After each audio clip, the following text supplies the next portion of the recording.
of Rhode Island, Mr. Cicilline, for 5 minutes. Thank you, Mr. Speaker.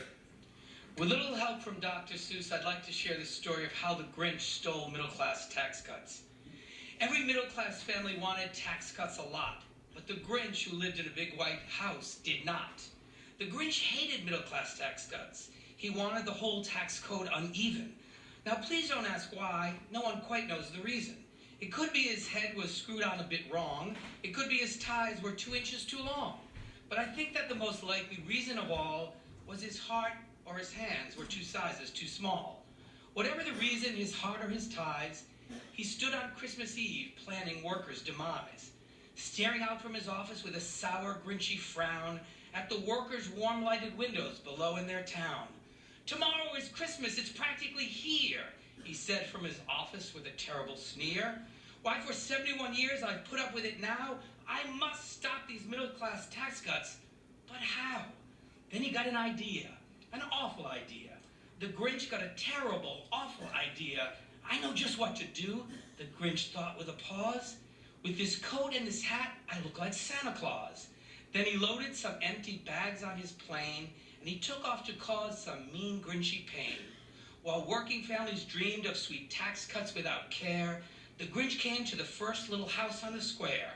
"This is stop number 1, the old Grinch Claus hissed, and he climbed to the roof, empty bags in his fist. Then he slid down the chimney, Santa suit all in place, and he stuck his head out of the small fireplace, where the tax deductions all hung in a row. "These deductions," he grinned, "are the first things to go. Personal exemptions, home equity interest, state and local taxes too.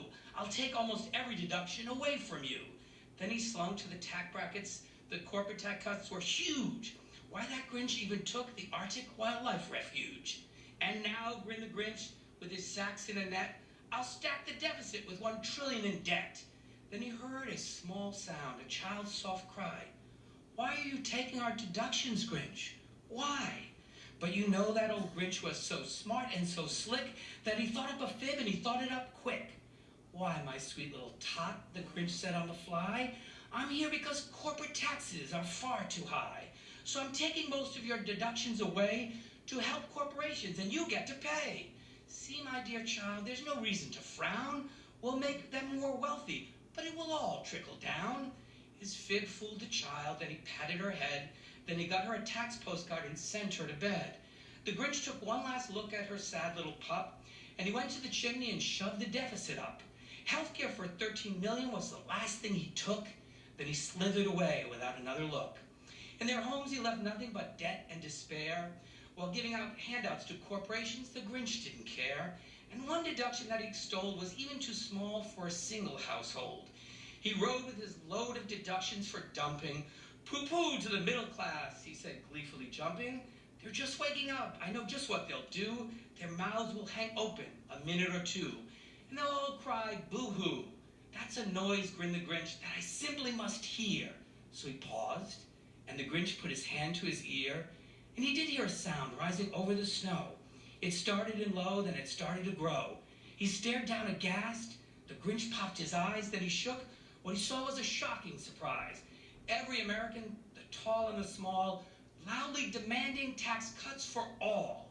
"We want our deductions and a better deal, not tax cuts for corporations while you cut Meals on Wheels."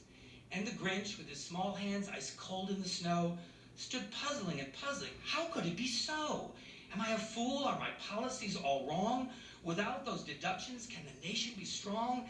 And he puzzled 3 hours till his puzzler was sore. Then the Grinch thought of something he'd tweeted before. "Maybe tax cuts should help more than just corporations. Maybe this Christmas I can help the whole nation. America's middle class is what made it thrive. They need these deductions if they're to survive." Well, we all know how the real story ends.